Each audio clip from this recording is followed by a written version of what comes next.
Well, hello, Women Grow. What an honor, truly. Can I get a show of hands for how many of you know that 40,000 children will be undergoing treatment for cancer this year? Or that 200,000 are diagnosed with juvenile type 1 diabetes? That 750,000 children in this country diagnosed with childhood epilepsy or seizure conditions? Okay, here's the big one.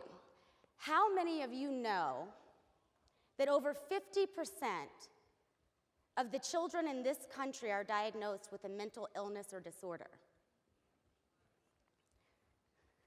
Those are some staggering numbers. And the list of illnesses goes on and on. But one thing all of these children have in common is their parents will take them to hospitals, to doctors, to specialists, and not a single one of those medical professionals can offer a single cure for a single one of those diagnoses. These kids are sick, and they need our help. And if you didn't know any of those statistics, don't worry, most people don't. And I didn't know that a few years ago myself. So what brought me here to this stage today is a very personal journey. My own daughter was a vibrant, happy, dancing, singing, affectionate 2.5-year-old girl. Beautiful, right? Thank you, I made her myself.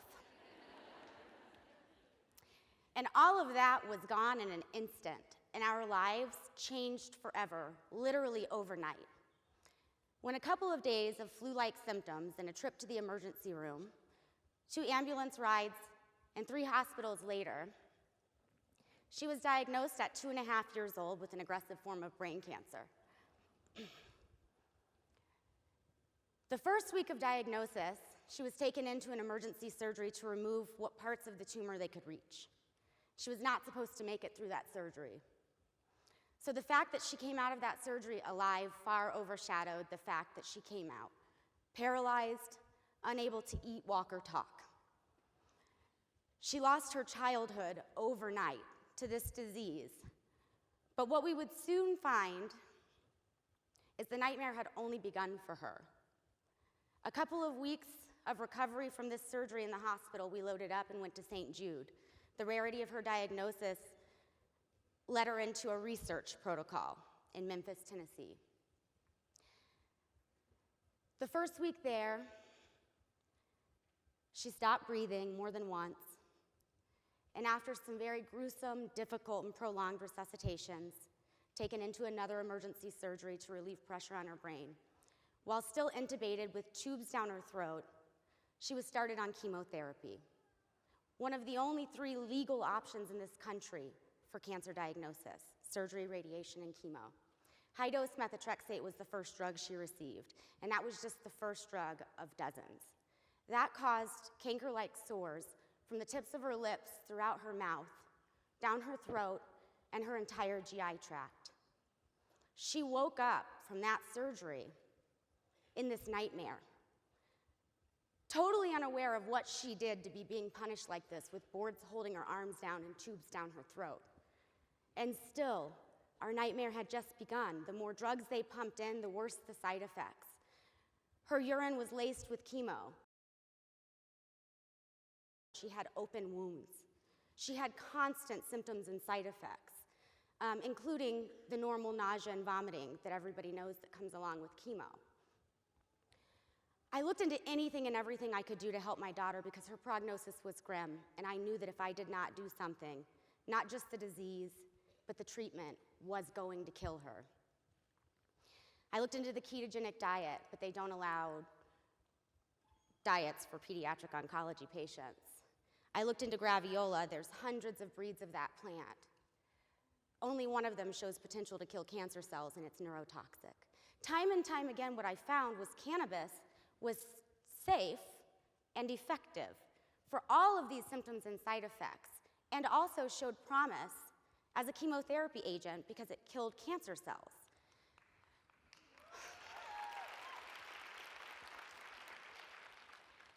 So I asked her doctors about it, and genuinely, I was so naive, I had no idea what the legality was, how we could get our hands on it. And after letting me ramble on, they said, "You mean marijuana?" And we dropped it. I brought it up more than once. We dropped it more than once. They weren't interested. We were in an illegal state at a federal hospital. It wasn't until a few months into treatment when she was rushed into yet another emergency surgery to have another shunt placed in her skull to drain the fluid from her brain to her stomach, to relieve the pressure building up on her brain. When she started to come out of that surgery, her nurse came in and started crying hysterically and told me that because her history of stopping breathing, these nurses could give her no pain medicine after having her skull drilled into and a device placed. I have never seen a human being in more pain than she was in. And the inhumanity of it was so real that the legality of it was no longer relevant. And that included for the medical professionals. I got cannabis imported. I started her on it right away. And that first night, she slept through the night for the first time in her entire life.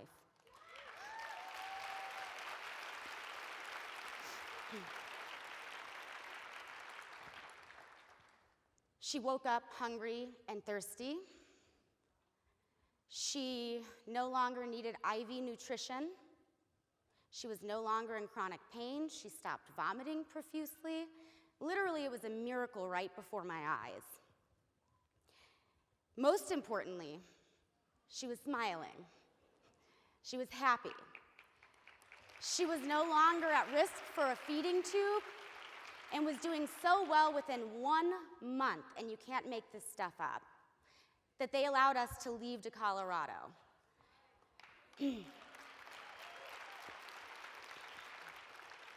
Within weeks, she was off of every medication that this hospital prescribed.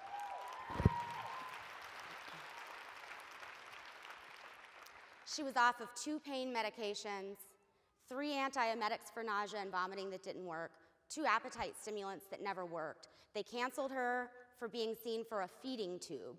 I mean, literally, it was miraculous. And today, I'm proud to say that my daughter is a happy, smiling 5-year-old little girl.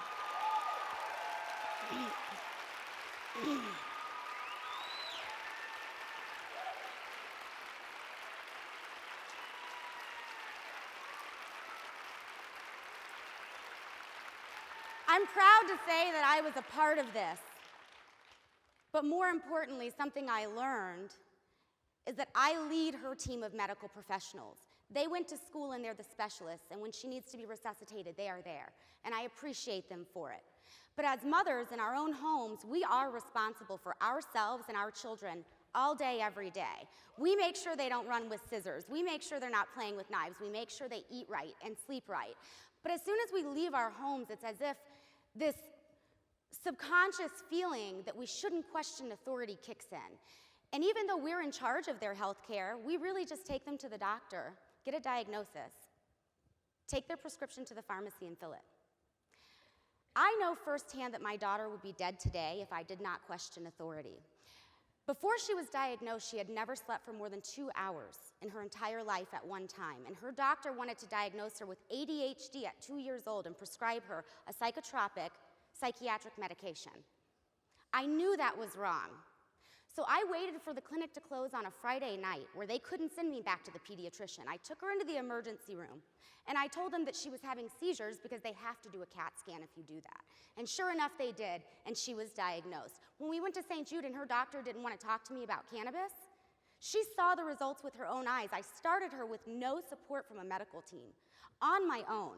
But when her doctor saw those results, a few months into her treatment on cannabis oil, she left St. Jude to head up the cannabis research in Georgia.